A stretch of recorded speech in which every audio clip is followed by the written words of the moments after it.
Recently, I sampled the fragrance from the house of AMOUAGE called Portrayal Man. This is it right here. I have a first impressions video of Portrayal Man with Portrayal Woman on the channel, as well as a full review of Portrayal Man. So this fragrance triggered my interest and curiosity for violet leaves fragrances. So in this video, I've got 12 violet leaf fragrances that are mostly on the masculine side. So if you want to find out what they are, then please stay tuned.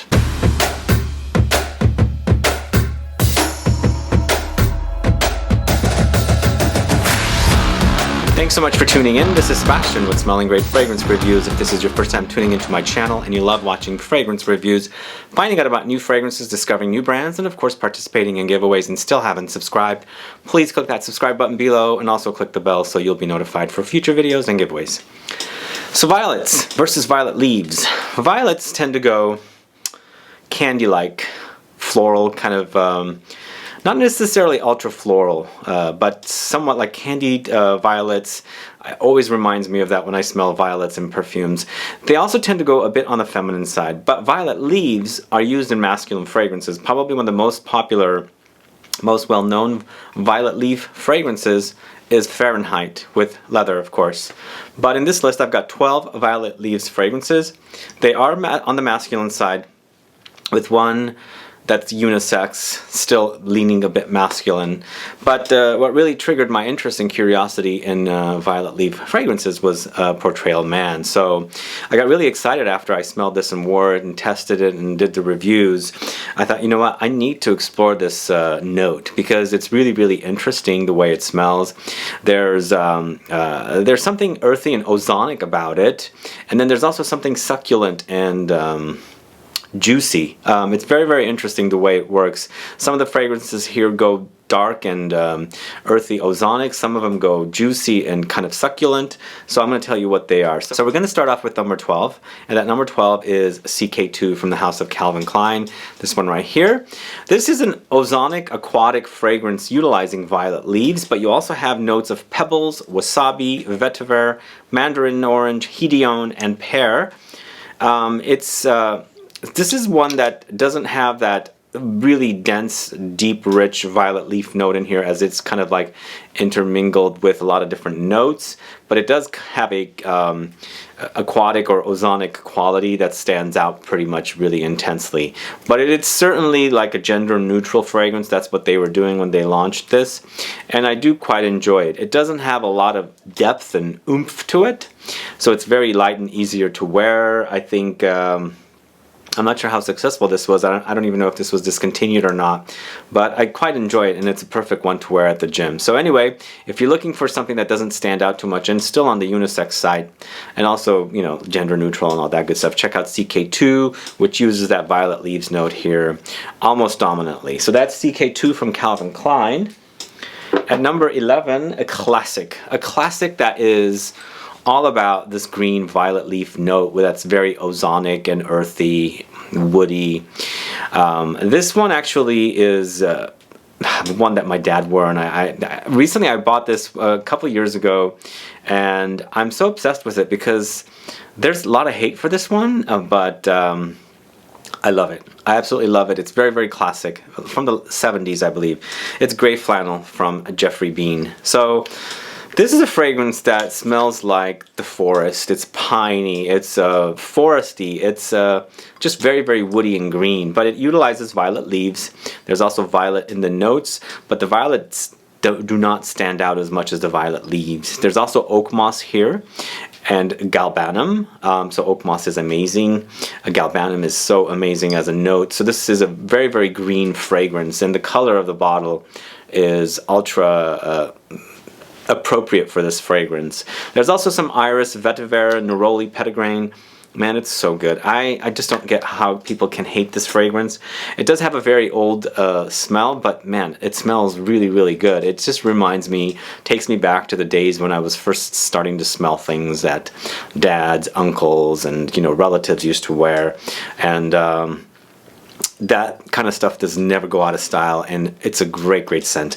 This is a cheapie. It is so inexpensive. You can get them for about under $15 for a bottle like this. And the funny thing is, sometimes when I'm traveling Europe, I see these in stores, and I never see them in stores here, never. But some places like Sephora even carries Geoffrey BEENE Grey Flannel in France. So that's how popular it is, I guess, over there. Anyway, Geoffrey BEENE Grey Flannel at number 11 is one that utilizes violet leaves in the notes. Number 10, going to the house of YSL. This is L'Homme Libre.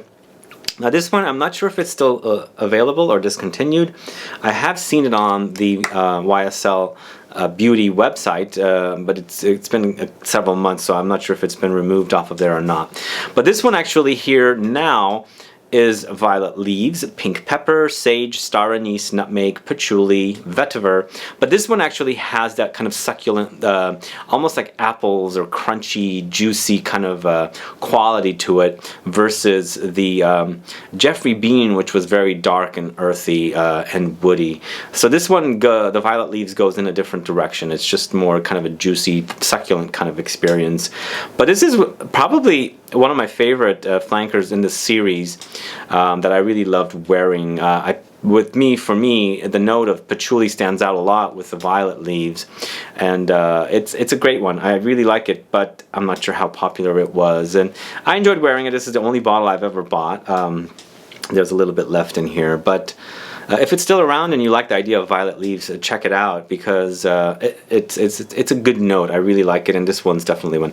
It doesn't have the most, it doesn't have the best performance, so you gotta spray a bit to really enjoy this one. Anyway, YSL L'Homme Libre is number 10. At number 9, going to the house of Gucci, it's Gucci Pour Homme 2. So this one here, we've got violet leaves again, and here we have the succulent and juicy variety versus the dark earthy variety and ozonic variety. Here we have violet leaves, you've got tea, you've got cinnamon, tobacco, a little hint of chili pepper to give it a little roundness with the spiciness. There's some resinous touches of myrrh and bergamot. It's a truly gorgeous scent. It's really, really lovely. And this one actually, even though targeted to men, I find it to be very, very unisex. Even women can pull this off, because violet leaves and tea just makes for a beautiful, syrupy kind of juicy, succulent kind of tea. It's a truly beautiful fragrance. I don't know if it's still around. I've heard recently that it was discontinued, but I like this one, and it's a great representation of violet leaves. Not very masculine, as I said, because this is a masculine violet leaves list, but I think masculine enough for men to wear, because it is, after all, targeted to men. So this is Gucci Pour Homme 2 at number 9. All right, number 8, going to the house of Creed. This is Green Irish Tweed, this one right here. So I'm kind of getting back into the swing of things with Green Irish Tweed and fragrances in this kind of genre that also included blue water and of course aspen and all those good kind of aquatic fragrances. This one's utilizing violet leaves, and it also has a very intense lemongrass note, so you've got a combo of those two, a great combo of the two, which are pretty stand out for me.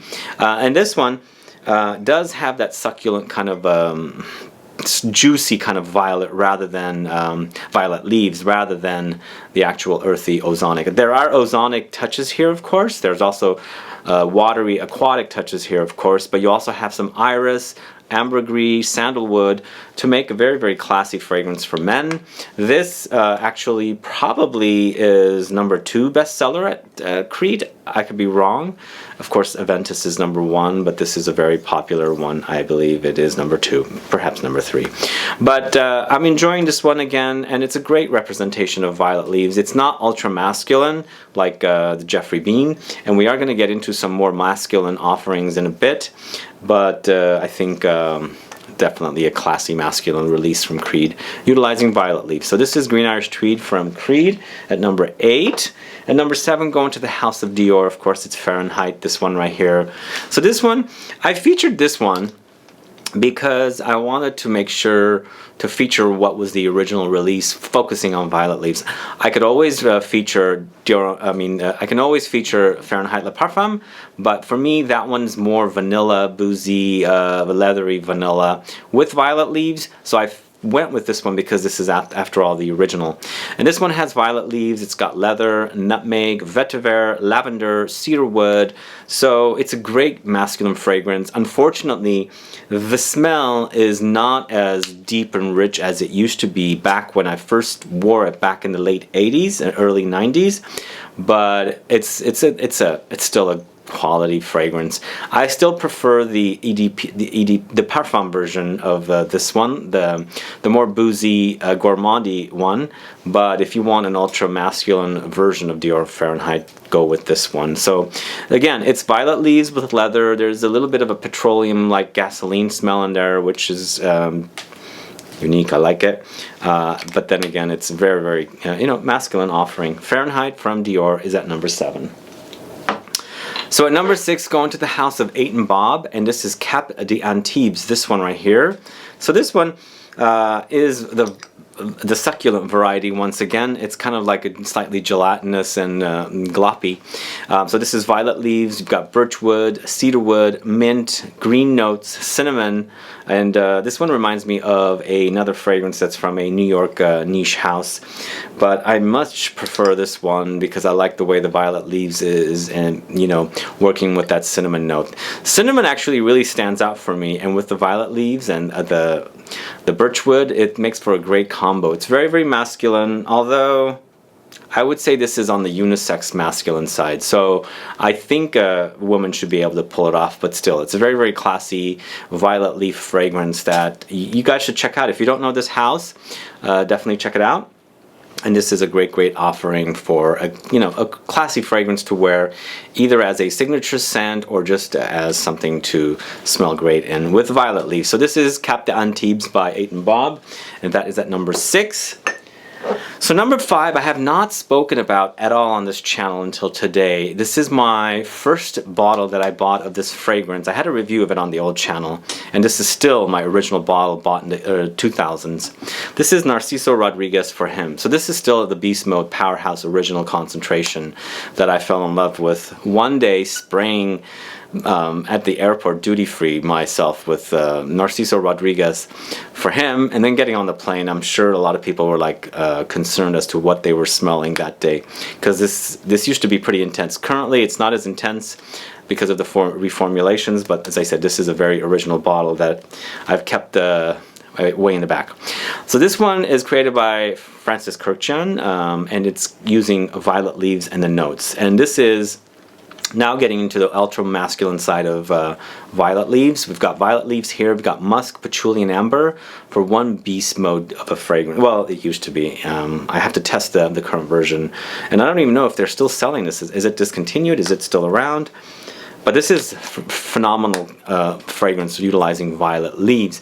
It smells like, it's very earthy, it's very ozonic. It smells like a wet pavement, or not even wet pavement, just as the earth starts smelling before it starts raining. So it kind of smells like that to me, very, very ozonic. So it's a powerhouse from the 2000s, and I absolutely love it. I have a little bit left in here, and I use it sparingly every once in a while.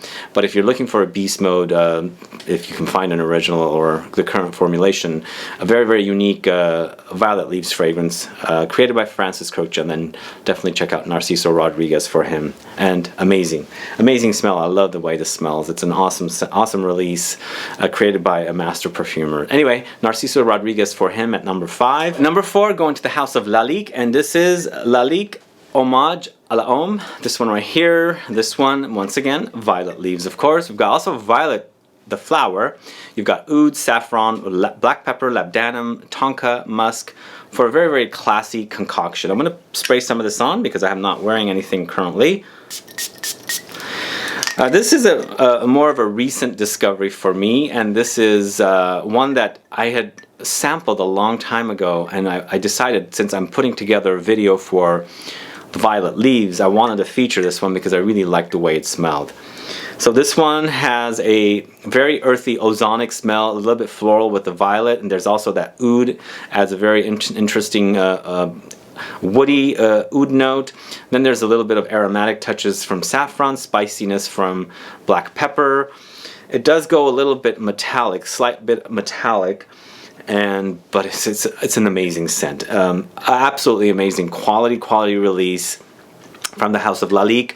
And if you watched my top 20 designer houses video, I actually ranked LALIQUE very high. I think it was 12, drawing a blank, maybe number 11, but I think it was 12. Because even though they make like glassware and crystals and things like that, they have some awesome releases, and this is one of them. So if you're looking for a very classy, masculine violet leaf fragrance, check out LALIQUE Hommage à la Homme. That's at number 4.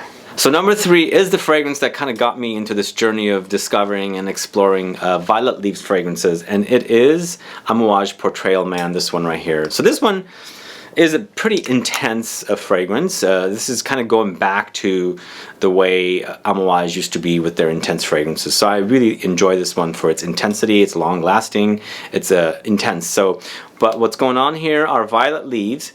There's also cade and vetiver, so just 3 notes that are credited, but along the way you get some spiciness. There's like a sparkly aromatic cumin note that pops through, but it's very earthy and ozonic. And ozonic is a word that's really come to mind with the violet leaves. So it just kind of goes very earthy, a bit, it's almost aquatic, but not necessarily. Just that smell of damp earth as it's starting, or just before it's going to start to rain. I don't know if that makes sense to you guys, but that's what I get from violet leaves, and it's very unique. And this one is an awesome one. Actually, I'm quite impressed with the quality of this one. It's very masculine. Of course, it is truly man rather than like for Lyric Man. I felt like Lyric Man was definitely unisex, and then Lyric Woman was a bit more masculine. But here, definitely correct with actual interpretation of a male fragrance, because this is actually very masculine fragrance. So if you like violet leaves, if you like ozonic, slightly aquatic, watery leaning, kind of earthy fragrances that are masculine and classy, definitely check out AMOUAGE Portrayal Man at number 3. So at number 2, this is a new one for me, and I specifically bought it because it features violet leaves, and I love the idea of this fragrance, so I had to get it. It's from a house called ARQUISTE, and this is ALEKSANDR, this one right here. This is all about violet leaves. You've got leather, you've got neroli, and you've got fur. And there's some ambery touches under there, resinous touches, but again, it's one of those very ozonic, slightly earthy, not necessarily watery, more ozonic, kind of metallic leaning violet leaves fragrances. But there's, as it's drying down, it gets kind of gummy, a bit resinous and dense and ambery. So it's very unique fragrance. This is the first one I've owned from this house. There are a few from this house that I really like, but I'm focusing on violet leaves, and I found a great deal for this on sale somewhere. So I picked it up because of the fact that I was putting together this video, and I've been wearing it, and I've been really enjoying this one a lot. So anyway, violet leaves are the focus here, along with leather, neroli, and fur, and this is from the house of ARQUISTE, and it's called ALEKSANDR at number 2. If you don't know this house, check it out. And finally, last but not least, we're going to the house of Marc-Antoine Barrois, and this is Ganymede, this one right here. I keep talking about this one because I'm obsessed with the way it smells. Again, this is focusing on violet leaves. You also have some mineral notes and immortelle, osmanthus, mandarin. This is actually definitely masculine, but it's unisex leaning, and I believe it's unisex targeted. Maybe it's masculine targeted, I can't remember. But Marc-Antoine Barrois makes clothing for men, so probably this is a masculine targeted. I don't find it to be ultra masculine, and this is not the very earthy variety of violet leaves. I find it to be more succulent. I get very fruity nuances here. I get apples, crispy, juicy apples, along with the violet leaves. And I think the violet leaves working with the osmanthus kind of gives it that fruity touch. Of course, there's immortelle listed in here and some mandarin orange, and then osmanthus. So great release. This is an absolute stunner of a fragrance, and I just love it. And one thing I forgot that's not listed as the notes, it's very musky and just absolutely a gem of a fragrance. So if you guys don't know Ganymede from Marc-Antoine Barrois, you must check it out. And if you like the idea of violet leaves, definitely check this one out as well. So that is it at number 1, Marc-Antoine Barrois, Ganymede. And that's the list, guys. These are my top 12 Violet Leaves fragrances. I wanted to put together perhaps a top 20 and combine Violet Leaves with the violets, but I don't have a lot of violet fragrances, so I decided to go with the top 12 because, you know, this is what I have in my collection and a few that I picked up just for this fragrance review video. But perhaps in the future we'll do a top 20, you never know. And if you have a Violet Leaves fragrance that you like that I did not mention here today, please do suggest it in the comments section below so that I can find out for future videos. And also let me know if you like these fragrances, if you have them, and if you are a fan of them. Lastly, let me know which one of these fragrances are your favorites. Other than that, guys, please like this video, please share it, follow me on Facebook, Twitter, and Instagram, and I'll be back with more videos very soon. Have a good one. Goodbye.